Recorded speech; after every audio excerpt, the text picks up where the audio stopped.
हम पहुंच चुके हैं इस्कॉन के महाभोग की महापाकशाला में, जहां भोग का निर्माण किया जाता है और फिर सुबह शाम दिन भर यहां पर भक्तों का तांता लगा रहता है।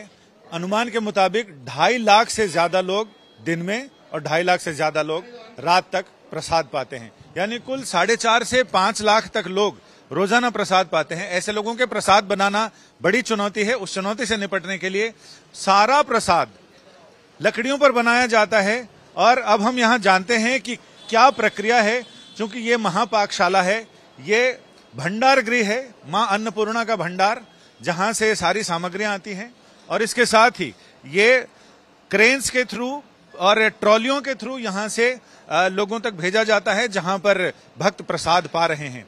हम बात करना चाहेंगे कि आखिर यहां इतनी सारी चीजें कैसे मैनेज हो पा रही हैं। तो आप इधर आ जाइए और हमें समझाते हुए चलिए कि आखिर ये 2.5 लाख लोग प्रसाद पा रहे हैं और ये कैसे संभव आप लोगों ने किया। तो मधुकांत दास नाम है मेरा। तो ये संभव है उत्तर प्रदेश सरकार के सहयोग से, और इस्कॉन का जो इंफ्रास्ट्रक्चर है मेगा किचन्स को मैनेज करने के लिए, तो हम रेगुलर रूप से करते हैं अलग अलग त्योहारों में।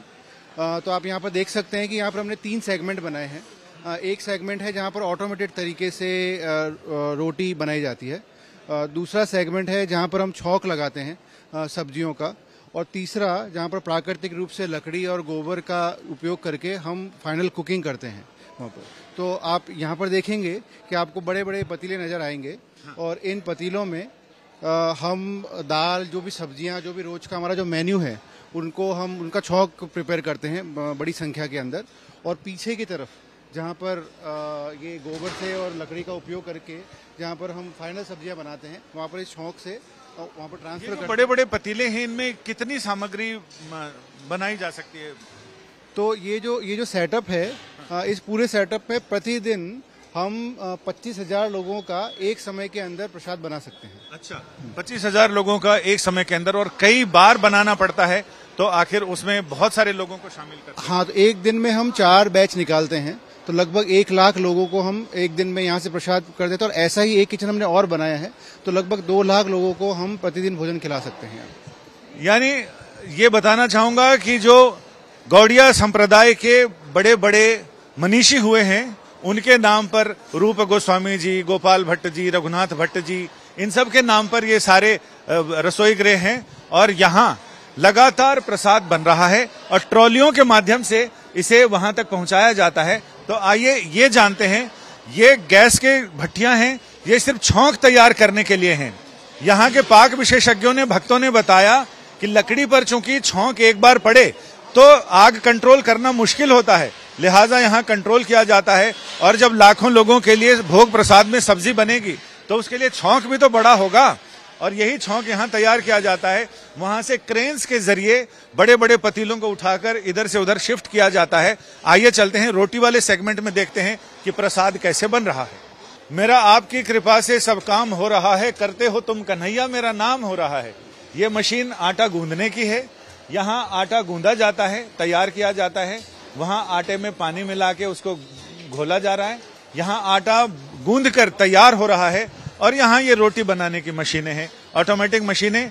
यहाँ प्रभु जी लोग सिर्फ आटे की लोइयां बनाकर मशीन में डाल रहे हैं। चपातियां बन बनकर बाहर आ रही हैं, सिकती हुई नीचे आती हैं, और नीचे उन पर घी लगाया जाता है, यानी नवनीत, भगवान का सबसे प्रिय भोग, वो घी यहाँ लगाया जाता है। और इसके साथ ही लगभग 1 लाख लोग सुबह, 1 लाख लोग शाम, उनके भोग प्रसाद का, भोजन प्रसाद का इंतजाम ऐसे प्रभु करते हैं।